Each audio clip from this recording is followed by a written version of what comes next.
Dear students, we are continuing with the chapter Molecular Basis of Inheritance. അതിൻ്റെ next പോർഷനാണ് നമ്മൾ എടുക്കാൻ പോകുന്നത് D N A replication. D N A replication. So first we can see what is D N A replication. Replication is the copying of D N A from parental D N A. Parent D N എന്ന് ഒരു copy ഉണ്ടാക്കുന്ന പ്രോസസ്സിനെയാണ് replication എന്ന് പറയുക. So the scientist who proposed replication model is Watson and Crick. James വാട്സണും Francis ക്രിക്കുമാണ് D N A റെപ്ലിക്കേഷൻ്റെ ഒരു model propose ചെയ്തത്. അവർ പറഞ്ഞ model D N A replication is semi conservative ആണ് എന്നാണ്. സെമി കൺസർവേറ്റീവ്, കൺസർവ് ചെയ്യാന്ന് വെച്ചാൽ സംരക്ഷിക്കാം, സെമി കൺസർവ് എന്ന് വെച്ചാൽ പകുതി സംരക്ഷിക്കാം. നിങ്ങൾക്ക് എക്സ്പ്ലെയിൻ ചെയ്യുമ്പോൾ മനസ്സിലാവും എന്താണ് ഈ സെമി കൺസർവേറ്റീവ് എന്ന് പറയുന്നതെന്ന്.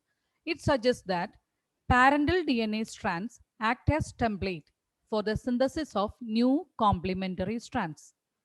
After replication, each DNA molecule would have one parental and one new strand. അപ്പോൾ ഡി എൻ എ റെപ്ലിക്കേഷൻ നടക്കുമ്പോൾ ഫസ്റ്റ് നടക്കുന്ന പ്രോസസ്സ് ഈ ഡയഗ്രാം നോക്കുക. ബ്ലൂ കളറിൽ കാണിക്കുന്നത് ഒരു പാരന്റ് ഡി എൻ എ ആണ്. അതായത് എവിടെ നിന്നാണോ റെപ്ലിക്കേഷൻ നടക്കേണ്ട ആ ഡി എൻ എ ആണിത്. പാരന്റ് ഡി എൻ എക്ക് രണ്ട് സ്ട്രാൻഡ് ഉണ്ട്, അല്ലെങ്കിൽ രണ്ട് പോളിന്യൂക്ലിയോടൈഡ് ചെയിൻ ഉണ്ട് നമ്മൾ പഠിച്ചു. ഈ രണ്ട് ചെയിനെയാണ് രണ്ട് സ്ട്രാൻഡ് എന്ന് നമ്മൾ പറയുന്നത് കേട്ടോ. ഈ രണ്ട് സ്ട്രാൻഡും റെപ്ലിക്കേഷൻ നടക്കുമ്പോൾ അൺവൈൻഡ് ചെയ്യും. കണ്ടോ, അൺവൈൻഡ് ചെയ്ത്, അതായത് സെപ്പറേറ്റ് ആയി. ബ്ലൂ കളറിൽ രണ്ട് അൺവൈൻഡ് ആയി.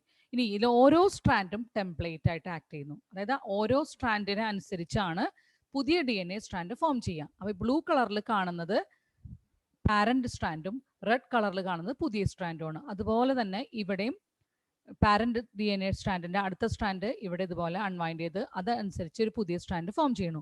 അപ്പോൾ ആക്ച്വലി പുതിയ ഡി എൻ എ ഉണ്ടായി എന്ന് പറയുമ്പോൾ റെപ്ലിക്കേഷൻ കഴിഞ്ഞുണ്ടാവുന്ന പുതിയ ഡി എൻ എ എന്ന് പറയുന്നത് പകുതി മാത്രമേ പുതിയതുള്ളൂ, പകുതി പാരന്റ് സ്ട്രാൻഡ് തന്നെയാണ്. അതുകൊണ്ടാണ് റെപ്ലിക്കേഷൻ സെമി കൺസർവേറ്റീവ് ആണെന്ന് പറയുന്നത്. പകുതി പാരന്റ് സ്ട്രാൻഡിനെ സംരക്ഷിക്കുന്നു എന്നാണ് അതിൻ്റെ അർത്ഥം. അപ്പോൾ ഓരോ പുതിയ ഡി എൻ എ സ്ട്രാൻഡ് എന്ന് പറഞ്ഞാൽ അതിൻ്റെ മീനിങ് ഒരു സ്ട്രാൻഡ് പാരന്റ് സ്ട്രാൻഡും ഒരു സ്ട്രാൻഡ് മാത്രമേ പുതിയതുള്ളൂ. പാരന്റ് സ്ട്രാൻഡിനെ അനുസരിച്ച് പുതിയൊരു സ്ട്രാൻഡ് അല്ലെങ്കിൽ പോളിന്യൂക്ലിയോടൈഡ് ചെയിൻ ഫോം ചെയ്യുക. So because of this reason Watson and Crick proposed replication as semi conservative. അപ്പോൾ പാരന്റ് സ്ട്രാൻഡിനെ നമ്മൾ ടെംപ്ലേറ്റ് സ്ട്രാൻഡ് എന്ന് പറയാം, കാരണം അതിനനുസരിച്ചാണ് പുതിയ ഡോട്ടർ സ്ട്രാൻഡ് ഫോം ചെയ്യുക. So A new D N A strand means one strand is parent and one is new strand.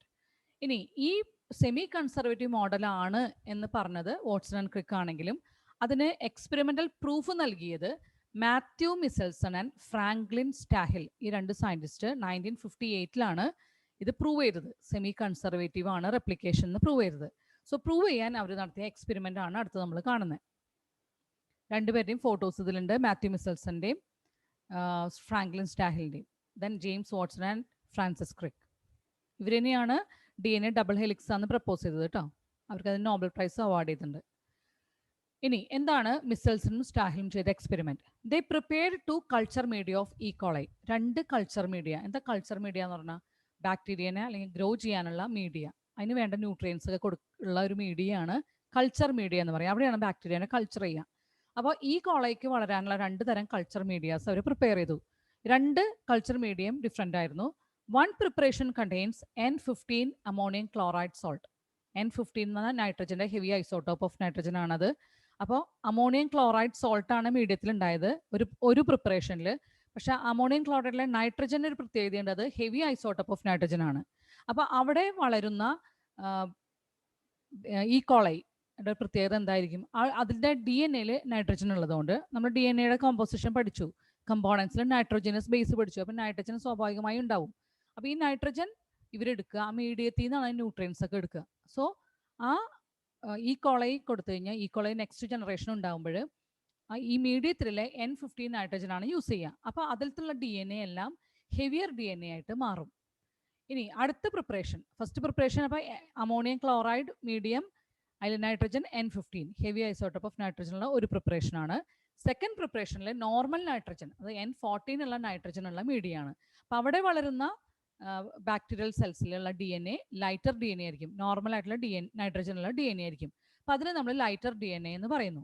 ഇനി രണ്ട് തരം ഡി എൻ എനെ നമുക്ക് സെൻട്രിഫ്യൂഗ് ചെയ്ത് സീഷ്യം ക്ലോറൈഡ് ഡെൻസിറ്റി ഗ്രേഡിയൻറ്റിൽ സെപ്പറേറ്റ് ചെയ്യാൻ സാധിക്കും. So first in the experiment they prepared two culture media of E. coli. One preparation contained ammonium chloride with heavy isotope of nitrogen. Other preparation contained ammonium chloride with normal nitrogen. They took E. coli cells from N15 medium. അപ്പോൾ ആദ്യം അവർ E. coli cellsനെ ആദ്യത്തെ മീഡിയത്തിൽ, അതായത് ammonium ക്ലോറൈഡിലെ nitrogen heavy isotope of nitrogen ഉള്ള മീഡിയത്തിൽ grow ചെയ്തു. അതിൽ ഗ്രോ ചെയ്ത് കഴിഞ്ഞ് കഴിഞ്ഞപ്പോൾ അതിലുള്ള E. coli സെൽസിനെ എന്ത് ചെയ്തു? They transferred it to N14 medium, normal nitrogen ഉള്ള മീഡിയത്തിലേക്ക് ട്രാൻസ്ഫർ ചെയ്തു. അപ്പോൾ ഫസ്റ്റ് ഗ്രോ ചെയ്തത് N15 ഉള്ള, അതായത് ഹെവി ഐസോട്ടോപ്പ് ഓഫ് നൈട്രജൻ ഉള്ള മീഡിയത്തിൽ ബാക്ടീരിയനെ, E. coli ബാക്ടീരിയനെ ഗ്രോ ചെയ്തു.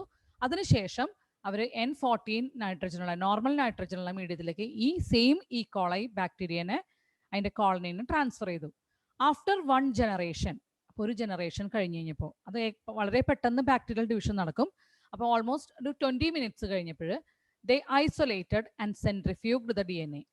അപ്പോൾ അവരെന്ത് ചെയ്തു? ഒരു 20 മിനിറ്റ് കഴിഞ്ഞപ്പോൾ ഈ DNA ഐസൊലേറ്റ് ചെയ്തു, സെപ്പറേറ്റ് ചെയ്തു മീഡിയത്തിൽ നിന്ന്, എന്നിട്ട് സെൻട്രിഫ്യൂഗ് ചെയ്തു. ഇറ്റ്സ് ഡെൻസിറ്റി വാസ് ഇന്റർമീഡിയേറ്റ് അല്ലെങ്കിൽ ഹൈബ്രിഡ്. ഹൈബ്രിഡ് എന്ന് പറഞ്ഞാൽ സങ്കരയിനം അല്ലെ, രണ്ടും കൂടി ചേർന്നതിന് ഹൈബ്രിഡ് എന്ന് പറയാം. സോ ആ സെൻട്രിഫ്യൂഗ് ചെയ്ത DNA പ്രത്യേകത എന്താ? അതിൻ്റെ density it was intermediate between N15 nitrogen DNA and N14 nitrogen DNA. അപ്പോൾ രണ്ട് മീഡിയത്തിലും ഗ്രോ ചെയ്തതുകൊണ്ട് നമ്മൾ സെപ്പറേറ്റ് ചെയ്ത DNA density N15 nitrogen DNA N14 nitrogen DNA ഒരു ഇടയിലുള്ള ഇന്റർമീഡിയറ്റ് ആയിട്ടുള്ള ഒരു വാല്യൂ ആണ് കിട്ടിയത്. ദിസ് ഷോസ് ദാറ്റ്, അപ്പം ഇതിൻ്റെ അർത്ഥം എന്താ? ആദ്യത്തെ ജനറേഷൻ ഉണ്ടായി, പിന്നെ വീണ്ടും ട്രാൻസ്ഫർ ചെയ്തപ്പോഴും പഴയ ഓൾഡ് DNA സ്ട്രാൻഡ് അവിടെ നിലനിർത്തപ്പെട്ടു എന്നാണ് അതിൻ്റെ മീനിങ്. അതുകൊണ്ടാണ് ഇന്റർമീഡിയറ്റ് ഡെൻസിറ്റി ഉള്ള ഒരു DNA നമുക്ക് കിട്ടിയത്. This shows that in newly formed DNA one strand is old. അതായത് ആദ്യം വളർന്നത് N15 മീഡിയ ആയതുകൊണ്ട് ഒരു സ്ട്രാൻഡിലുള്ള DNA എല്ലാം ഹെവി DNAയും അടുത്ത സ്ട്രാൻഡ് എല്ലാം ലൈറ്റ് DNA ആണ്. This confirms semi conservative replication. ഇതാണ് DNA റെപ്ലിക്കേഷൻ സെമി കൺസർവേറ്റീവ് ആണ് എന്നുള്ളതിൻ്റെ ഏറ്റവും വലിയ പ്രൂഫ്. ഇനി ആഫ്റ്റർ സെക്കൻഡ് ജനറേഷൻ, ഫസ്റ്റ് ജനറേഷനിൽ കഴിഞ്ഞ റിസൾട്ടാണ് കണ്ടത്. സെക്കൻഡ് ജനറേഷൻ ഓൾമോസ്റ്റ് ഒരു 40 മിനിറ്റ്സിന് ശേഷം വീണ്ടും അവർ ഐസൊലേറ്റ് ചെയ്തു, DNA ഐസൊലേറ്റ് ചെയ്തപ്പോൾ ഈക്വൽ എമൗണ്ട് ഓഫ് ഹൈബ്രിഡ് DNAയും ലൈറ്റ് DNA അവർക്ക് കിട്ടി. കാരണം വീണ്ടും ഗ്രോ ചെയ്തുകൊണ്ടിരിക്കുകയാണ്. N14 നൈട്രജനുള്ള മീഡിയത്തിൽ ഗ്രോ ചെയ്തുകൊണ്ടിരിക്കുമ്പോൾ ഈക്വൽ എമൗണ്ട് ഓഫ് ഹൈബ്രിഡ് DNAയും ഈക്വൽ എമൗണ്ട് ഓഫ് ലൈറ്റ് DNAയും കിട്ടി. ഇനി ഒന്നും കൂടി എളുപ്പത്തിന് നമുക്ക് ഈ ഡയഗ്രാം ശ്രദ്ധിച്ചാൽ മനസ്സിലാവും. First E. coli bacteria is gone in N15 nitrogen medium, അതാണ് റെഡ് കളറിൽ കൊടുത്തിരിക്കുന്നത്.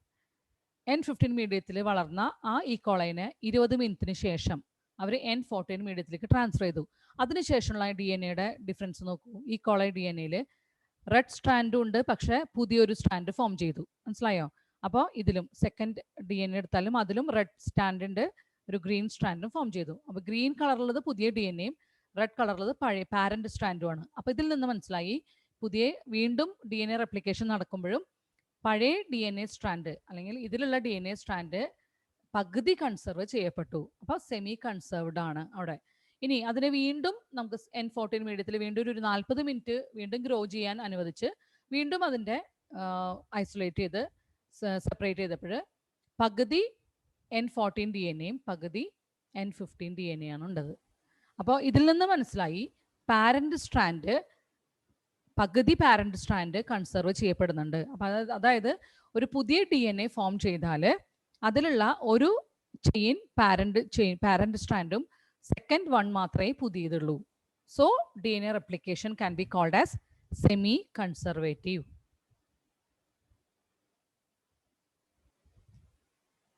Taylor and colleagues, വേറെ സയൻറ്റിസ്റ്റ് ആണ്, in 1958 performed similar experiments on Vicia faba. Faba ബീൻസിൻ്റെ പിക്ചർ കാണിച്ചിട്ടുണ്ട്. ഫാബ ബീൻസിൽ ഇതേപോലത്തെ എക്സ്പെരിമെൻ്റ് അവർ റേഡിയോ ആക്റ്റീവ് തൈമിഡിൻ വെച്ചിട്ട് ചെയ്തിരുന്നു. To detect the distribution of newly synthesised DNA in chromosomes. It proved that DNA in chromosome also replicates semi-conservatively. അപ്പോൾ മിസൽസും സ്റ്റാഹിലും കഴിഞ്ഞ എക്സ്പെരിമെൻറ്റിന് ശേഷം ഡോക്ടർ ജെ ഹെർബർട്ട് ടൈലർ, അദ്ദേഹത്തിൻ്റെ ഫോട്ടോ ആണ് തന്നിരിക്കുന്നത്. 1958 അദ്ദേഹവും ഒരു പ്ലാന്റിൽ, അതായത് ഫാബ ബീൻസിൽ റേഡിയോ ആക്റ്റീവ് തൈമിഡിൻ വെച്ചിട്ട് സെയിം ടൈപ്പ് എക്സ്പെരിമെൻറ്റ് കണ്ടക്ട് ചെയ്തു. അപ്പം അതിൽ നിന്നും മനസ്സിലായി DNA റെപ്ലിക്കേഷൻ സെമി കൺസർവേറ്റീവ് ആണ് എന്നുള്ളത്. അപ്പോൾ എക്സ്പെരിമെൻ്റൽ പ്രൂഫ് കിട്ടി നമുക്ക്. So DNA replication is semi conservative. DNA replication starts at a point called origin. അപ്പോൾ ഏത് പ്രോസസ്സ് സ്റ്റാർട്ട് ചെയ്യണമെങ്കിലും അതൊരു സ്റ്റാർട്ടിംഗ് പോയിന്റ് ഉണ്ടാവണം. ആ സ്റ്റാർട്ടിംഗ് പോയിന്റിനെ നമ്മൾ ഒറിജിൻ ഓഫ് റെപ്ലിക്കേഷൻ എന്ന് പറയുന്നു. A unit of replication with one origin is called a replicon. അപ്പോൾ ഒരു ഒറിജിനുള്ള ഒരു റെപ്ലിക്കേഷൻ്റെ യൂണിറ്റിനെ റെപ്ലിക്കോൺ എന്ന് പറയാം. During replication two strands unwind and separate by breaking hydrogen bonds in presence of an enzyme helicase. അപ്പോൾ റെപ്ലിക്കേഷൻ നടക്കുമ്പോൾ DNA-യുടെ രണ്ട് സ്ട്രാൻഡും, ഈ ഫോട്ടോ നോക്കി അറിയാം, DNA-യുടെ രണ്ട് സ്ട്രാൻഡും സെപ്പറേറ്റ് ചെയ്യപ്പെടും. സെപ്പറേറ്റ് ചെയ്യണമെങ്കിൽ അതിലുള്ള ഹൈഡ്രജൻ ബോണ്ട്സ്, അതിൻ്റെ അഡ്ജസൻറ്റ് ബേസ് പെയർസ് തമ്മിൽ അഡനിൻ, തൈമിൻ, ഗ്വാനിൻ, സൈറ്റോസിൻ നമ്മൾ ഹൈഡ്രജൻ ബോണ്ട്സ് ഫോം ചെയ്തിട്ടുണ്ട്. ഈ ഹൈഡ്രജൻ ബോണ്ട്സ് ബ്രേക്ക് ചെയ്യണം. ബ്രേക്ക് ചെയ്യാനായിട്ട് അവിടെ ഒരു എൻസൈം ഉണ്ട്, ഹെലിക്കേസ് എന്ന എൻസൈമാണ്. ഈ എൻസൈം അപ്ലൈ ചെയ്യുന്നതാണ് കാണിച്ചത്, ബ്ലൂ കളറിൽ കാണുന്ന ഹെലിക്കേസ് എൻസൈമാണ്. ഹെലിക്കേസ് എൻസൈം ബ്രേക്ക് ചെയ്യുന്നു, DNA സ്ട്രാൻഡ്സ് അൺവൈൻഡ് ചെയ്യുന്നു. The unwinding of DNA molecule at a point forms a Y-shaped structure called replication fork. അപ്പോൾ ലോങ് DNA സ്ട്രാൻഡ്സ് ഒക്കെ ആണെങ്കിൽ പെട്ടെന്ന് നമുക്ക് അൺവൈൻഡ് ചെയ്യുമ്പോൾ ഒരു ബുദ്ധിമുട്ടാണ്. സോ അതിന് വേണ്ടിയിട്ട് ഒരു പ്രത്യേക സ്ട്രക്ചർ, ഒരു ബ്രേക്ക് ഫോം ചെയ്ത് ഒരു വൈഡ് ഷേപ്പിലൊരു സ്ട്രക്ചർ ഫോം ചെയ്യുന്നു. ആ സ്ട്രക്ചറിനെ റെപ്ലിക്കേഷൻ ഫോർക്ക് എന്നാണ് പറയുക. അപ്പോൾ DNA റെപ്ലിക്കേഷൻ നടക്കണമെങ്കിൽ രണ്ട് സ്ട്രാൻഡ്സ് അൺവൈൻഡ് ചെയ്യണം. അൺവൈൻഡ് ചെയ്യുമ്പോൾ ഹൈഡ്രജൻ ബോണ്ട്സ് ബ്രേക്ക് ചെയ്യും. അത് ബ്രേക്ക് ചെയ്യാൻ സഹായിക്കുന്ന എൻസൈം DNA ഹെലിക്കേസ് ആണ്. ഈ അൺവൈൻഡിങ് നടക്കുമ്പോൾ ഒരു സ്റ്റേജിൽ ഒരു വൈ ഷേപ്ഡ് സ്ട്രക്ചറിൻ്റെ ഒരു ആകൃതിയിൽ അൺവൈൻഡിങ് നടക്കുള്ളൂ. ആ സ്ട്രക്ചറിനെ നമ്മൾ റെപ്ലിക്കേഷൻ ഫോർക്ക് എന്ന് പറയുന്നു. The separated strand act as templates for the synthesis of new strands. അപ്പോൾ സെപ്പറേറ്റ് ചെയ്ത രണ്ട് പാരന്റ് സ്ട്രാൻഡും ടെംപ്ലേറ്റ് ആയിട്ട് ആക്ട് ചെയ്യുന്നു. ഈ ടെംപ്ലേറ്റിന് അനുസരിച്ചാണ് പുതിയ DNA സ്ട്രാൻഡ് ഫോം ചെയ്യുക. ഇനി DNA replicates in 5' to 3' direction. അപ്പോൾ DNA സ്ട്രാൻഡിൻ്റെ പൊളാരിറ്റി ആൻറ്റി പാരലൽ നമ്മൾ പഠിച്ചു. അപ്പോൾ DNA റെപ്ലിക്കേഷൻ എപ്പോഴും നടക്കുക ഒരേ ഒരു ഡയറക്ഷനിൽ മാത്രമേ ഉള്ളൂ, 5' to 3' direction. Deoxy ribo nucleoside triphosphates act as substrate and provide energy for polymerisation. അപ്പോൾ പുതിയ DNA സ്ട്രാൻഡ് ഉണ്ടാവണമെങ്കിൽ അതിൽ സബ്സ്ട്രേറ്റ് എന്ന് പറയുന്നത് പഴയ DNA സ്ട്രാൻഡ് തന്നെയാണ് അല്ലേ. അപ്പോൾ അതിലുള്ളത് ഡിയോക്സി റൈബോ ന്യൂക്ലിയോസൈഡ് ട്രൈഫോസ്ഫേറ്റ് എന്ന് വെച്ചാൽ ഡിയോക്സി റൈബോ ന്യൂക്ലിയോസൈഡ് എന്ന് പറഞ്ഞാൽ പെൻഡോസ് ഷുഗറും നൈട്രജൻ ബേസും ചേർന്ന് ഡിയോക്സി റൈബോ ന്യൂക്ലിയോസൈഡ് ഫോം ചെയ്തു. അതിൻ്റെ കൂടെ ഫോസ്ഫേറ്റും കൂടി ഫോം ചെയ്താൽ അത് ന്യൂക്ലിയോടൈഡായി. അപ്പോൾ actually this is a nucleotide. ന്യൂക്ലിയോടൈഡിനെ പറഞ്ഞിരിക്കുന്നത് തന്നെയാണ് കേട്ടോ അത്. ഡിയോക്സി റൈബോ ന്യൂക്ലിയോസൈഡ് ട്രൈഫോസ്ഫേറ്റ് എന്ന് പറയുന്നത് ന്യൂക്ലിയോടൈഡ് ആണ്. ന്യൂക്ലിയോടൈഡ് ആണ് ഇവിടെ സബ്സ്ട്രേറ്റ് അല്ലേ. പാരന്റ് സ്ട്രാൻഡിൽ ന്യൂക്ലിയോടൈഡ്സ് ഉണ്ട്, ന്യൂക്ലിയോടൈഡ്സ് കൊണ്ടാണ് ആ ചെയിൻ ഫോം ചെയ്തിരിക്കുന്നത്.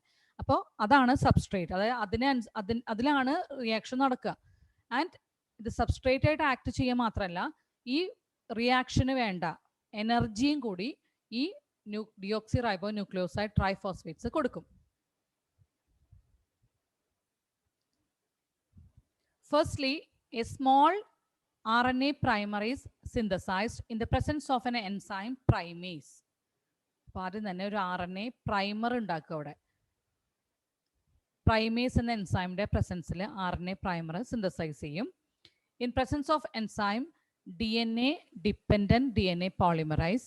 Many nucleotides join with one another to primer stand and form polynucleotide chain. അപ്പോൾ പ്രോസസ്സ് നടക്കണമെങ്കിൽ അവിടെ ഒരു RNA പോളിമർ ഫോം ചെയ്യണം.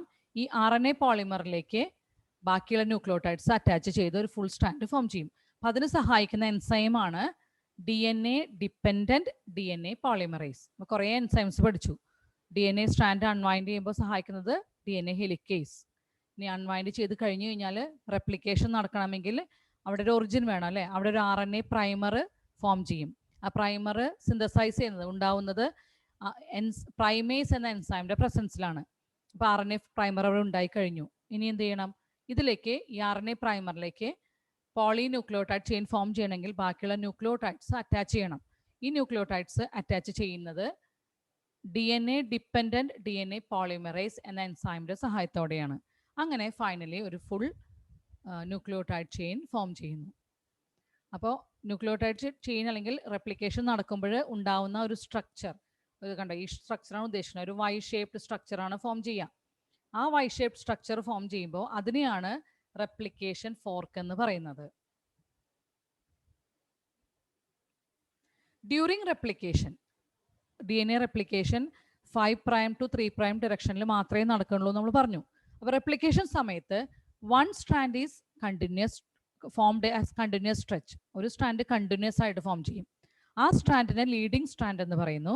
പക്ഷെ അടുത്ത സ്ട്രാൻഡ് നോക്കൂ നിങ്ങൾ, ചെറിയ ചെറിയ പീസസ് ആയിട്ടാണ് ഫോം ചെയ്യുക, കണ്ടിന്യൂഷൻ ഇല്ല. കാരണം ഈ എൻസൈമിന് 5' to 3' ഡയറക്ഷനിൽ മാത്രമേ റിയാക്ഷൻ നടക്കാൻ സാധിക്കുള്ളൂ, റെപ്ലിക്കേഷൻ നടത്താൻ സാധിക്കുള്ളൂ. അതുകൊണ്ട് DNA സ്ട്രാൻഡിലെ ഒരു സ്ട്രാൻഡ് കണ്ടിന്യൂസ് ആയിട്ട് ഫോം ചെയ്യും, അതിനെ ലീഡിങ് സ്ട്രാൻഡ് എന്ന് പറയുന്നു.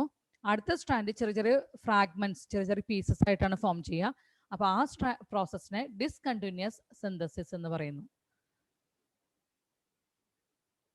ചെറിയ പീസസിനെ ഒക്കാസാക്കി ഫ്രാഗ്മെന്റ്സ് എന്നാണ് പറയുക, ഒക്കാസാക്കി fragments. The Okazaki fragments are then joined together to form a new strand by an enzyme DNA ligase. അപ്പോൾ ചെറിയ ചെറിയ ഫ്രാഗ്മെന്റ്സ് ആയിട്ട് വന്ന ആ പുതിയ സ്ട്രാൻഡിന്റെ ഓരോ പീസസിനെയും ജോയിൻ ചെയ്യും. ജോയിൻ ചെയ്യാൻ സഹായിക്കുന്ന എൻസൈമാണ് DNA ligase. ആ പുതിയ സ്ട്രാൻഡിനെ ലാഗിങ് സ്ട്രാൻഡ് എന്ന് പറയുന്നു.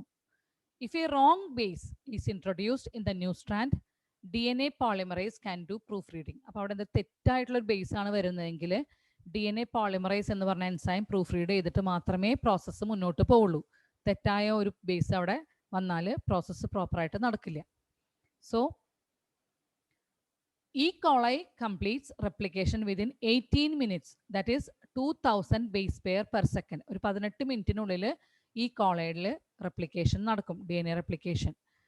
In eukaryotes, replication of DNA takes place at S phase of the cell cycle. നിങ്ങൾ സെൽ ഡിവിഷൻ ബോട്ടണിയിൽ പഠിച്ചിട്ടുണ്ടാവും, അതിൽ എസ് ഫേസ് പഠിച്ചിട്ടുണ്ടാവും. യൂകാരിയോട്സിൽ, ഹയർ ഓർഗാനിസംസിൽ അല്ലെങ്കിൽ ഡെഫിനറ്റ് ന്യൂക്ലിയയിലോ ഓർഗാനിസത്തിലൊക്കെ DNA റെപ്ലിക്കേഷൻ സെൽ സൈക്കിളിന്റെ എസ് ഫേസിലാണ് നടക്കുക. Failure in cell division after DNA replication results in polyploidy. അപ്പോൾ DNA replication നടന്നു അല്ലേ, DNAയുടെ രണ്ട് parent സ്റ്റാൻഡും separate ആയി, ഓരോ പാരന്റ് സ്റ്റാൻഡിൽ നിന്ന് ഓരോ ഡോട്ടർ സ്റ്റാൻഡ് ഫോം ചെയ്ത് ഒരു പുതിയ DNA ഉണ്ടായി. ഈ DNA റെപ്ലിക്കേഷൻ നടന്നതിന്, ഈ പ്രോസസ്സ് കംപ്ലീറ്റ് ചെയ്തതിന് ശേഷം സെൽ ഡിവിഷൻ നടക്കണം. സെൽ ഡിവിഷൻ നടന്നില്ലെങ്കിൽ അവിടെ പോളിപ്ലോയിഡി ഉണ്ടാവും, അതായത് DNAയുടെ എണ്ണം കൂടും, ക്രോമസോംസിന്റെ എണ്ണം അവിടെ കൂടും. ആ കണ്ടീഷനെയാണ് പോളിപ്ലോയിഡി എന്ന് പറയുന്നത്. അപ്പോൾ സെൽ ഡിവിഷൻ നോർമലി നടക്കണം, ചില അബ്നോർമൽ കേസസിൽ സെൽ ഡിവിഷൻ നടക്കില്ല. അപ്പോൾ ഉണ്ടാവുന്ന ഒരു അബ്നോർമൽ കണ്ടീഷനാണ് പോളിപ്ലോയിഡി.